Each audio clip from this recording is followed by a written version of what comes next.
Hello and welcome to the Redwood Real Estate Report. This is our 1 year anniversary and 1 year anniversary edition. and the 13th episode. So thanks again for joining us and on our journey through our first year, and we look forward to keeping it going. Right on. Yeah.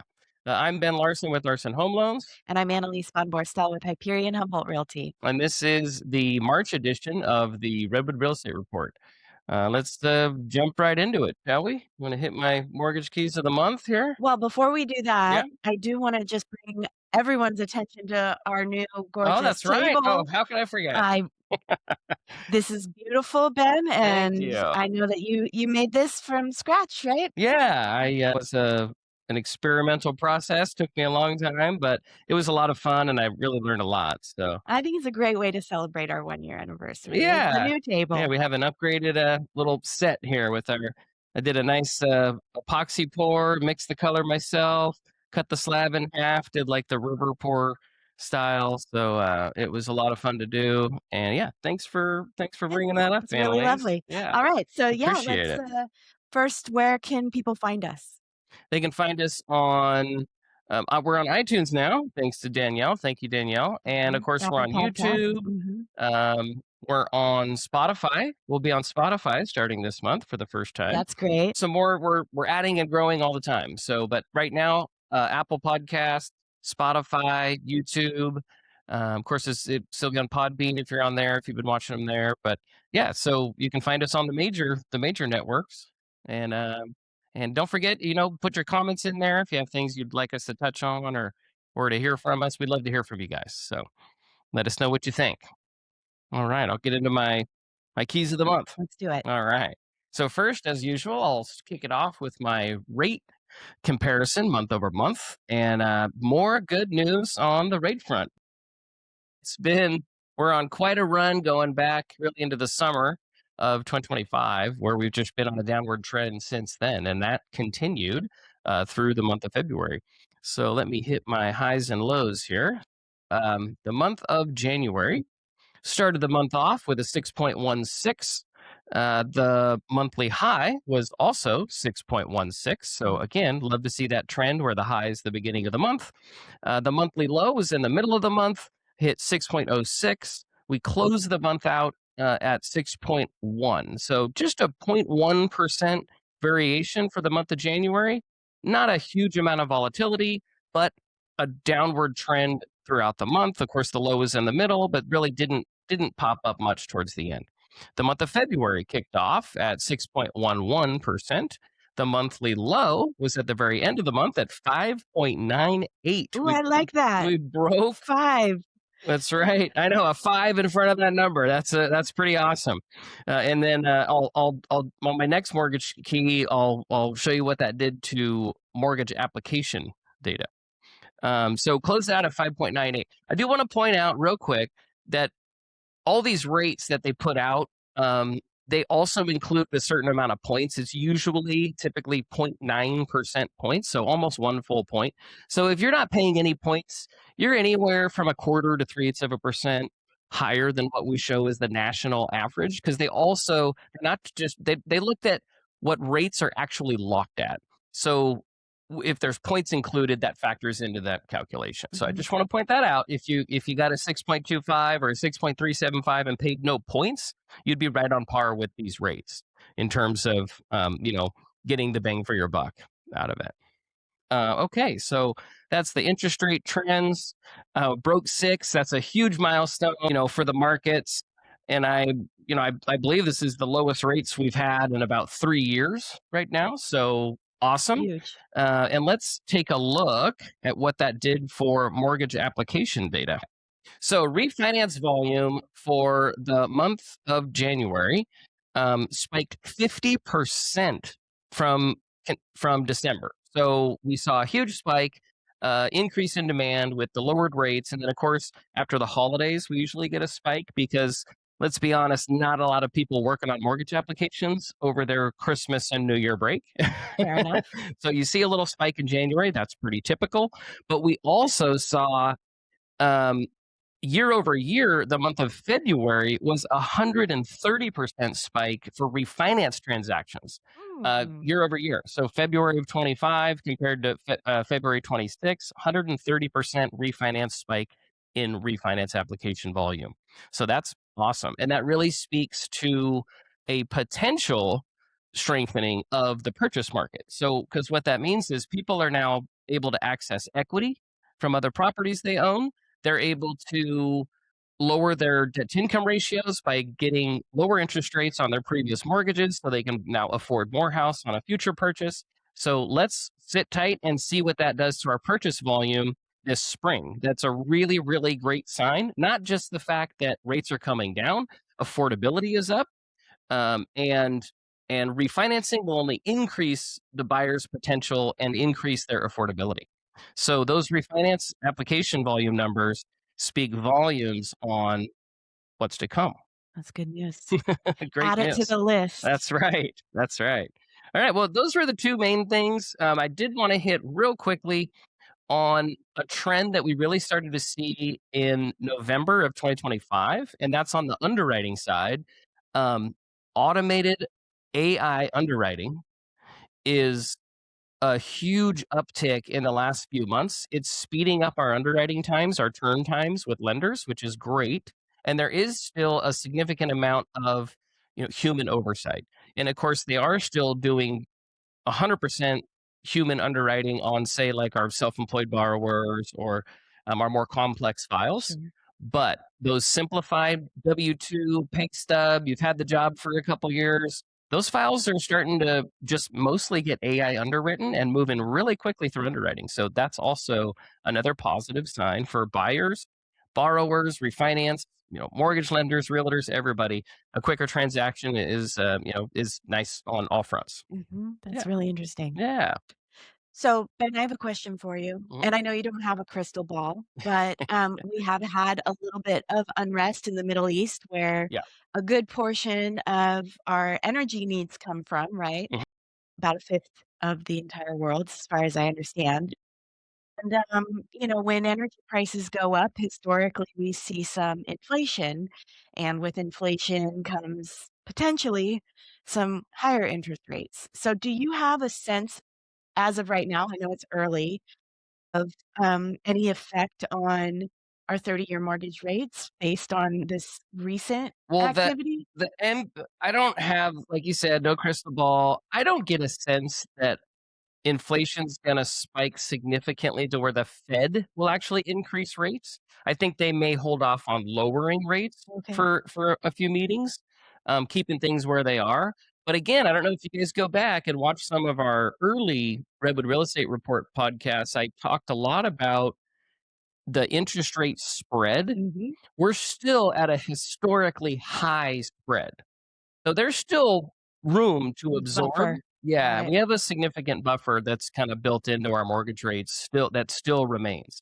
I will say the MBA, the Mortgage Bankers Association, they did elevate their rate expectation uh, for 2026. I believe it was around 6.1, 6.15, something like that for an average 30-year rate for the year. They elevated that to 6.4. So they did a Hmm. slight uptick, but there was caveats in the article that I just read this morning about that, and it did say that it's become much more difficult to predict. So Sure. anytime things become much more difficult to predict, they're going to look at whatever the indicators are and they're going to pad that prediction. You know, so Makes sense. so it may not be great, but outlook with expectations and predictions showing a higher average. But overall, I mean, we haven't seen that yet. We've seen rates to continue to trend down. So I think if we can keep them in the 6.25, that 5.98 was really pretty. So, and Yeah. FHA loans are still in the mid five. Like there's still deals out there. EA loan, there's still a lot of people getting a mortgage rate with a five in the front of it. Well, thanks for touching on that because You I've got it. just been, it's been on my mind, and I'm sure other people are thinking about it right now too. Yeah. So, yeah, I appreciate that. I Mhm. guess I'll jump into my mortgage or, real estate keys of the Take month? it away. Okay, so for Humboldt, the absorption rate in Humboldt overall, or the absorption rate, right, is our measure of supply and demand. I talk about that a lot. It's fallen for the 8th month in a row. So remember, it peaked in June of 2025 at 6.5 months, and now we're down to 4.05 months. You can compare that to last February's absorption rate of 5.11. And as I predicted last month, the drop in our absorption rate does appear to be leading to higher prices, over 10% in just last month, now at 420. That's still down from February, last year, so last February when the median sale price was 431,000. But you know what else is down from last February? Median days on the market, nearly 16%. So for some additional context, the difference in median sale price from January of 2025 to February of 2025 was about 5.5%. So last year, and again this year, that difference between January and February is 10.2%. So solid start for this year. That being said, the sold to list ratio is also at a 12-month low at about 89%, and that's about as low as it was last February as well. So we are gearing up for the spring season, and I really do suggest that buyers get an early right now if they want a deal.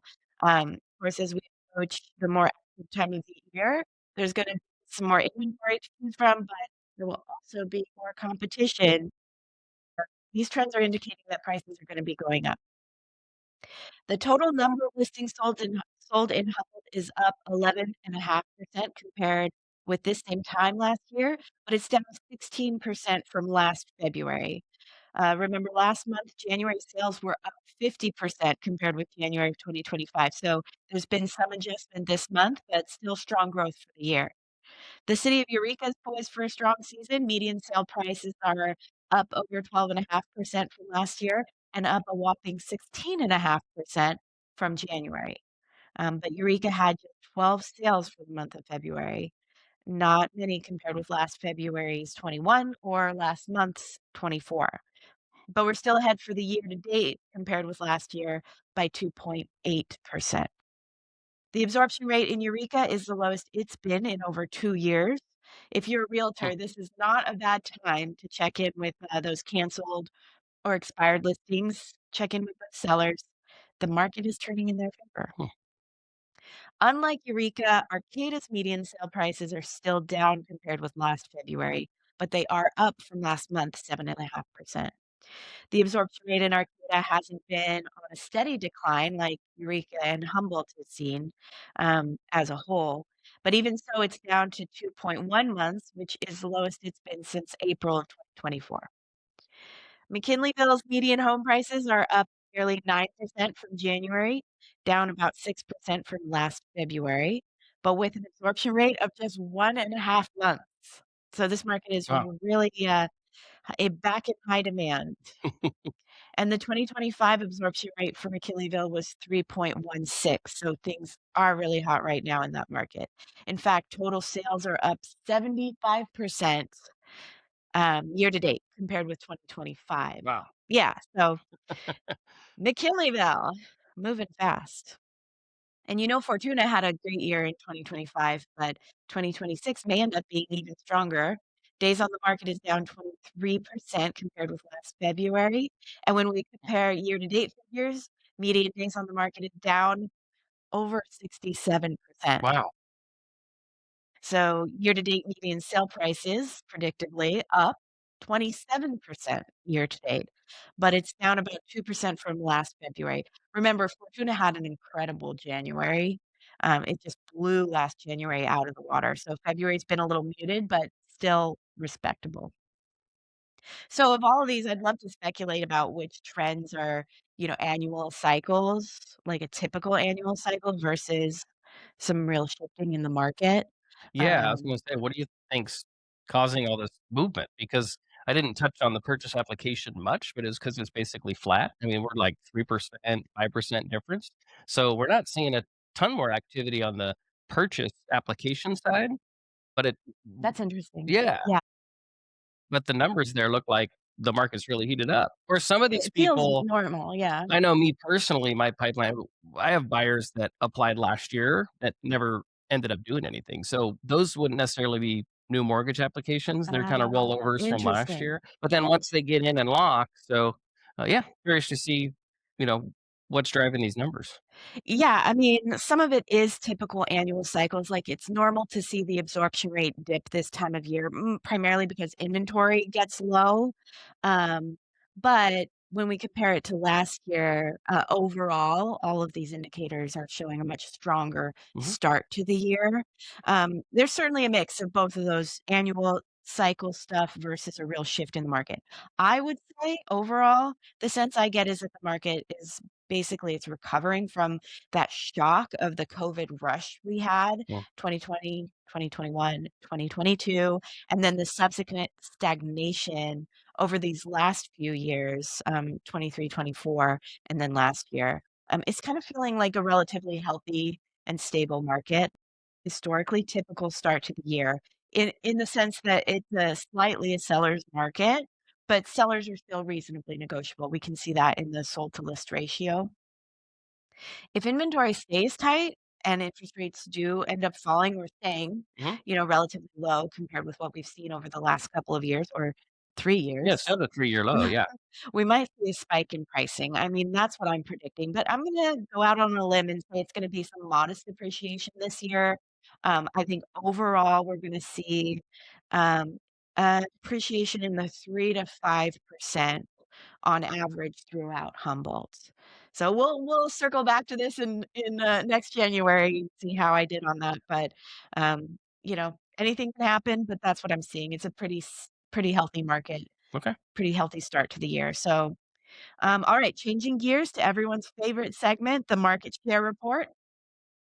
Overall, in Humboldt, February had 63 sales with a median sold price of 420,000. Eureka had just 12 sales, which is 19% of the market, median sale price of 455,000. McKinleyville with 8 sales had 12.7% of the market, median sale price of 525,000. Arcata, 6 sales, 9.5% of the market, median sale price of 547,500, and Fortuna with 5 sales, 7.9% of the market, with a median sales price of 420,000. So between those 4 major markets, in February, that's less than 50% of the total sales in Humboldt, which Hmm. is not typical. Mhm. We usually see the bulk of the sales in those 4 areas, so Yeah. now right now we're at about 49% of the market share in those 4 areas, and Wow. typically we see about 60% or more. So I just went ahead and I took a quick look at some of our other sub areas to see, if anything stood out, and honestly, there wasn't any significant growth in some sub areas. The more rural areas are kinda holding their own, up and down a little bit here and there by 1 or 2 sales. Hmm.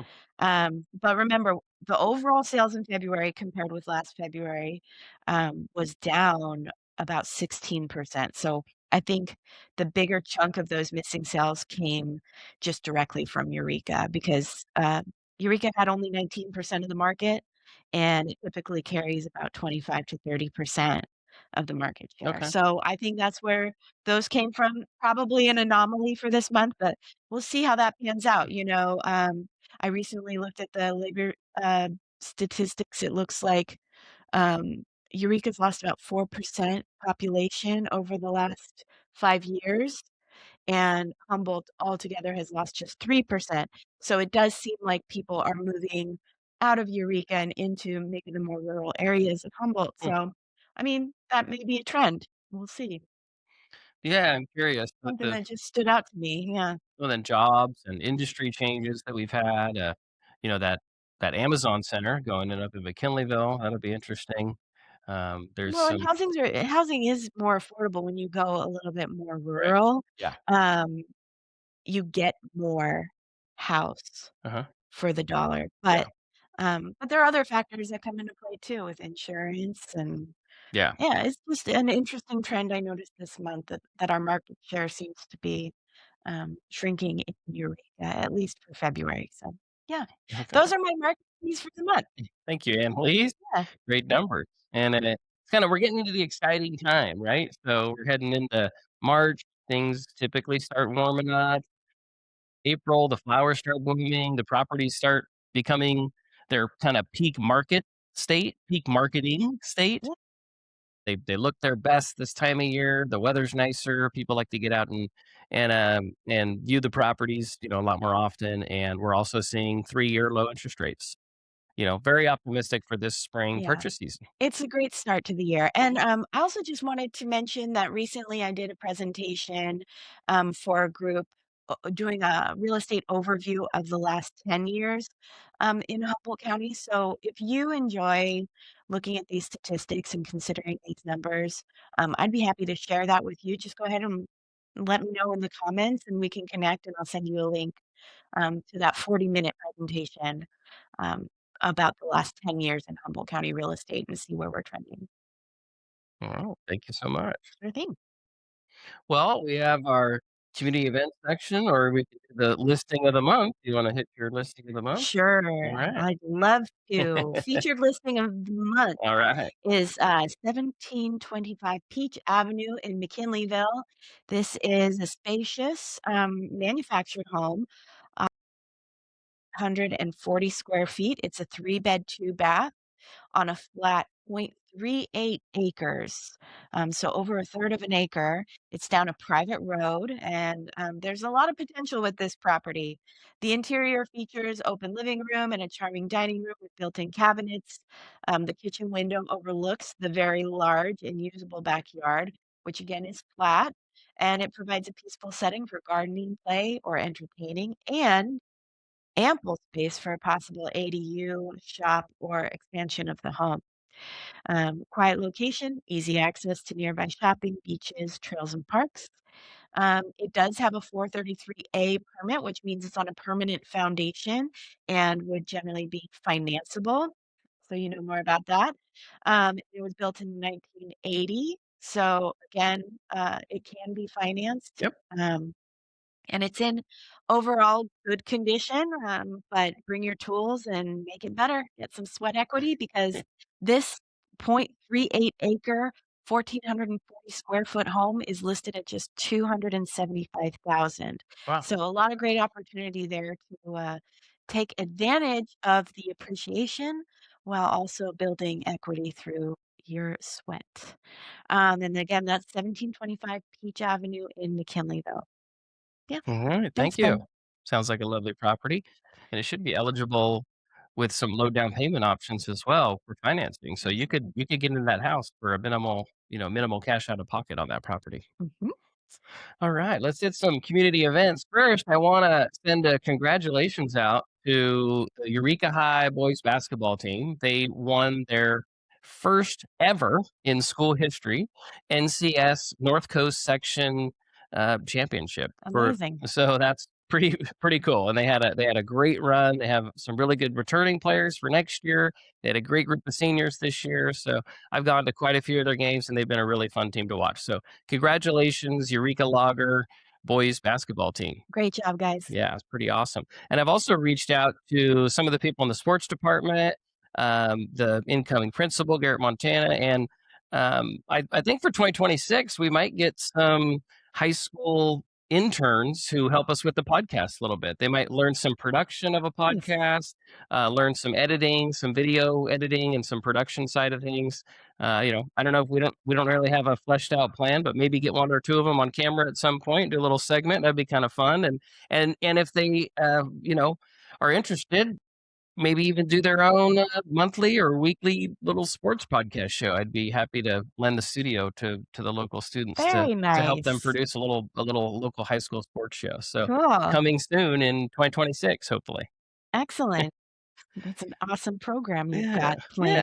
Other than that, I don't know. We have the typical stuff for March. We have I don't know about typical. well, There's what do exciting you have? stuff. Okay, what do you have? Well, we have the Foggy Bottom Milk Run, which is Yeah. this Sunday on the 8th, down in Ferndale. That's always a good time. And well, it's March. So on March 14th, 314 is Pie Day. So everybody order your pies ahead of time. If you, like them from Tony's, Tony's makes a great pie or wherever you get your pies. They tend to sell out for 'em in advance for Pie Day, St. Patrick's Day, which is always a good time as well. However you celebrate, be curious where your favorite spot is to celebrate St. Patrick's Day.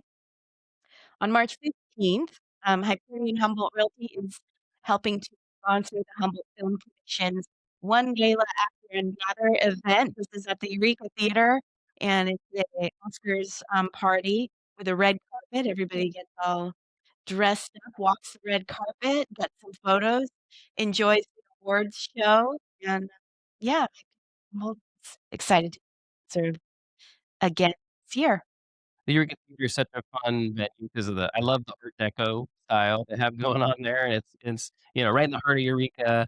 It's really like it's a local institution, and they do a lot of, fundraising and things for local nonprofits, and so don't forget to support the theater themselves, they're fundraising for their own big plans for that building and renovations and things as well, so Yeah, and then if you own a business, you can always sponsor a movie night there. They have plenty of opportunities to help support the local community, get your own business some exposure. yeah. Mm. Yeah, my fiancée, May, is partnering with the Eureka Theater on a fundraising opportunity for them, and it's gonna be called Dinner and a Show. So it'll be between, I think, 8 to 12 people. You can essentially buy a night at the theater. May will be serving a themed dinner. It can either coordinate with the movie. So the party who buys the dinner gets their choice of movie and food. So May will make the dinner, and then, of course, your party gets to go down and have a private movie screening in the theater. So that's coming also in 2026. They're still working out some details for that. Nice. But that's a fun little, a great little party you can throw with friends, a small group. We're working on the numbers on how many we can fit in there too if we want to go bigger. But anyways, Yeah, keep an eye out for that coming soon that too. sounds great. Sign Yeah, me up. yeah. Also, March 18th, I wanted to mention that the Women Rise Together workshop is kicking off. That's the 4-week program, sponsored and led by Rise Advising Services and Allie McCall at My Body Be Well. You can get tickets through riseadvisingservices.com, get more information there as well. This 4-week program is for women who are leading and growing their companies and organizations. So if that resonates with you, check it out. Again, riseadvisingservices.com. Finally, also wanted to mention the upcoming Greater Eureka Chamber of Commerce monthly mixer. Obviously, the Mhm. Chamber of Commerce hosts mixers every month. I don't always bring them up, but I think that this one will be especially fun. It's at Blue Lake Casino this month, so they're going to have great networking, good company, and I also hear there might be some Is that karaoke. the 16th? That'll be the 19th. 19th. That's Yeah. right. The 19th. I do plan on going to that one. Oh, So good. So yeah, you do have your karaoke song picked out. I'm working on it. I'm working on it. Great. And what about you? Community events? Yeah, the Arts Alive, of course, is going off the first Saturday of each month, from 6 to 9 downtown Eureka. It's always really fun. The Arcata, Farmers Market. Especially if you're new to the area, the Arts Alive and the Arcata Farmers Market, those are must hits. If you're watching our podcast because you're interested in buying property or relocating to the area, those are must do events typically that go on all year round, every month. So Mhm. be sure to check those out. The Arts Alive is only the first Saturday downtown Eureka. The farmers market is every Saturday in Arcata on the Plaza. And then another really fun event that I haven't plugged on the show before, but I want to bring it up now is the Alchemy Distillery Chef Takeover dinners. So they do, These are great. typically one or two a month throughout the year. So check out their Instagram page or Facebook and get on the mailing list. And Amy over there at Alchemy will be sure to keep you updated if you sign up on that email list on what they have upcoming. And it's, in my opinion, one of the best date nights out you can have. It's a lot of fun. It's something different than you typically get from the other restaurants in the area, and it's just a lot of fun, good time, good people. Those sell out fast too. Well, it's first come, first serve typically, I've stood in but line where they well, had to the turn food people sells out. away. Right, right. They so you do wanna get there, but it's worth the line, it's worth the wait. They do custom cocktails catered to the food that's being served. They're great events, so Yeah, don't miss those. nice. Okay. All right. Was that what you got? That's all I got. All right, good stuff. Well, thank you so much for watching the Redwood Real Estate Report and listening. Please share and comment what it is that you're most interested in hearing about. Thanks again for joining us. As always, this is the March edition of Redwood Real Estate Report. I'm Ben Larson with Larson Home Loans. And this is Annalise Borstel with Hyperion Home Realty, and, Ben, happy anniversary. Happy anniversary, 1 year. We did it. We'll keep it going, and we'll see you next time.